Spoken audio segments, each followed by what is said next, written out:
Donc, on parle de redressement de notre pays.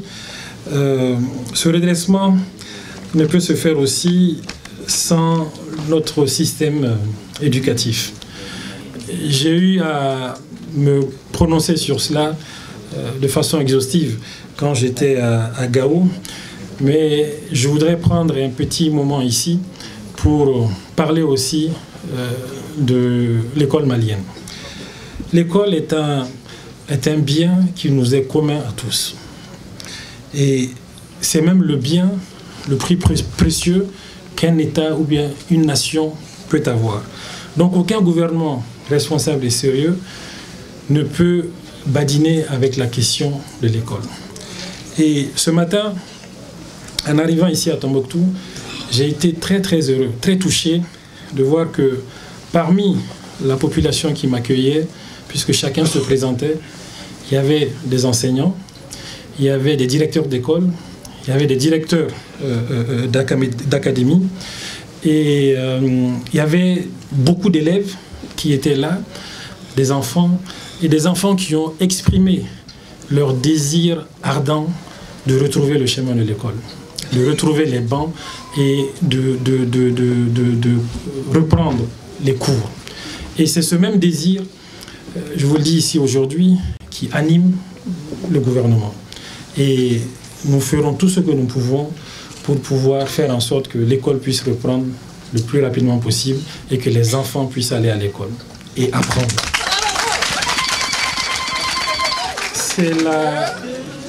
C'est une priorité que je ne peux même pas vous décrire ici aujourd'hui, tellement c'est important pour nous.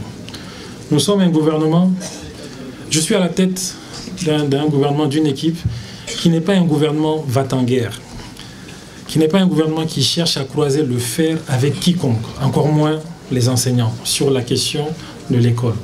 Nous sommes un gouvernement qui est un gouvernement de mission, dans laquelle mission la place de l'école est prioritaire et importante, et nous sommes un gouvernement responsable. Et je voudrais, du haut de cette tribune-là, appeler aussi les syndicats des enseignants, en particulier la synergie. Je voulais en appeler à leur sens de responsabilité et à la fonction, à la mission qui leur a été donnée pour revenir à la raison. Ce qui est en train de se passer, il n'y a pas de raison que ça se passe. Et je voudrais, tout en appelant à leur sens de responsabilité, je voudrais aussi les inviter à se remémorer un peu les moments que nous avons eu à passer ensemble et qui a fait que leurs conditions de travail et leurs conditions de vie s'est fortement améliorées. Je voudrais qu'ils se rappellent encore qu'il y a quelques mois, nous avons passé des moments ensemble, des négociations ensemble qui ont conduit à ce qu'ils aient un nouveau statut du personnel. Nouveau statut du personnel auquel était attachée une nouvelle grille de leur salaire. Laquelle grille qui a vu certains enseignants, le salaire de certains enseignants augmenter parfois de plus de 100 000 francs CFA. L'indice passant, non, c'est la réalité, puisque quand vous prenez la catégorie A de ce monde des enseignants, l'indice est passé de 920 à 1060, une augmentation de 140 points. Cette augmentation de 140 points correspond exactement à une incidence financière de 114 175 francs CFA. Donc certains ont vu leur salaire augmenter de plus de 114 150 francs CFA. Je voudrais qu'ils se rappellent pendant ces négociations, que c'est parce qu'on a été à leur écoute, c'est parce qu'on accordait de l'importance à l'école malienne et parce qu'on accordait de l'importance à leurs fonctions que nous avons aussi accepté, en plus de cette nouvelle grille de salariale, nous avons accepté que leur indemnité d'équipement puisse voir le jour, 60 000 francs CFA.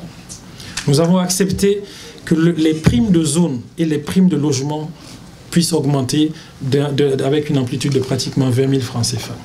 Donc, il y a aucun, comme c'est écrit là-haut, il n'y a aucun sacrifice de trop pour le Mali.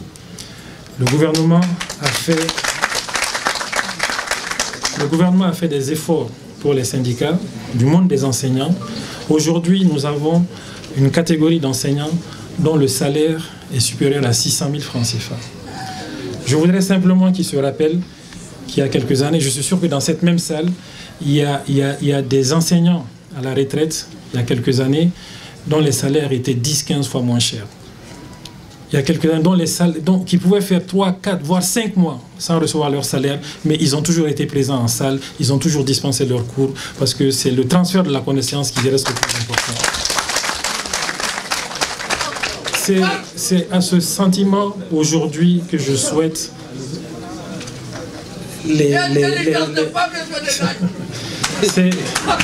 c'est à ce sentiment que je souhaite voir aujourd'hui inclus dans la tête, dans l'esprit de nos enseignants, pendant que le gouvernement continue à faire des efforts. Je voudrais rappeler enfin que sur les 10 points de revendication que la synergie avait, il y a 9 points qui ont totalement été honorés par le gouvernement. Le 10e point est un point qui a été retiré par les syndicats. Donc on peut se dire aujourd'hui, il n'y a pas un point de revendication qui n'a pas eu de réponse de la part du gouvernement. C'est ça la réalité. La nouvelle revendication dont il est question, même là, compte tenu du rôle important que le président de la République accorde au monde de l'éducation, à l'enseignement, cette revendication, qui est une nouvelle revendication, nous leur avons dit, je l'ai personnellement dit, que c'est une revendication légitime. Elle consiste en une augmentation qui est de leur grille, qui avait déjà augmenté, mais augmentation qu'ils obtiennent parce que ceux qui étaient sur le statut général de la fonction publique et pour lesquels l'UNTM avait négocié une augmentation de la grille salariale, les enseignants ont souhaité en bénéficier. On leur a dit, votre statut, votre nouveau statut, l'article 39 le permettait effectivement. Votre revendication est légitime, nous allons la mettre en œuvre et nous souhaitons la mettre en œuvre à partir du 1er janvier 2020, mais sur les mêmes modalités que celles appliquées à l'UNTM. C'est ça le refus. Et c'est ça qui explique la situation dans laquelle nous sommes. Donc je souhaiterais encore une fois en appeler à la raison de chacun pour que ce qui est le plus important, qui reste l'enseignement et la transmission de la connaissance à nos enfants pour que nos enfants puissent retourner à l'école dans les meilleurs délais. Et je compte sur chacun et sur chacune d'entre vous ici pour nous aider à y parvenir. C'est ça vraiment le plus important. Et je dis tout cela ici aujourd'hui sans aucun complexe. J'ai dit déjà aux enseignants, la personne que vous voyez devant vous, je suis aussi un fils d'un professeur d'enseignement supérieur et d'une institutrice. C'est dans le respect et dans l'amour de l'éducation qu'on m'a élevé moi-même. Donc je ne peux vouloir que du bien vis-à-vis des enseignants. Non seulement mon père était enseignant, ma mère l'a été, moi-même j'ai enseigné. Donc c'est sans complexe que je dis tout cela et vous pouvez vérifier ça. J'ai été enseignant à l'université quand je faisais ma thèse en France, pendant 3 ans. J'ai enseigné les statistiques, j'ai enseigné la microéconomie et je ne rêve que de ça un jour, retourner dans un amphithéâtre pour transmettre à certains, à la jeune génération, les connaissances que moi-même j'ai apprises. Donc je ne peux pas avoir du mépris pour les enseignants. Ce n'est pas possible. Ce n'est pas possible. Je n'ai pas été éduqué comme ça. Et au contraire, on m'a transmis l'amour de l'enseignement et l'amour de l'enseignant.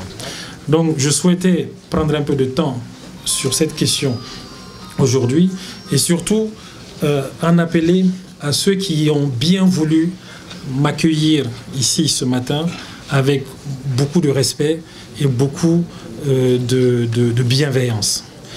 Les enseignants que j'ai vus, les directeurs d'école que j'ai vus, les directeurs d'académie que j'ai vus, et la sincérité avec laquelle j'ai été accueilli par eux, je souhaite qu'en retour, ils acceptent d'ouvrir les écoles pour que les enfants puissent reprendre le chemin de l'école.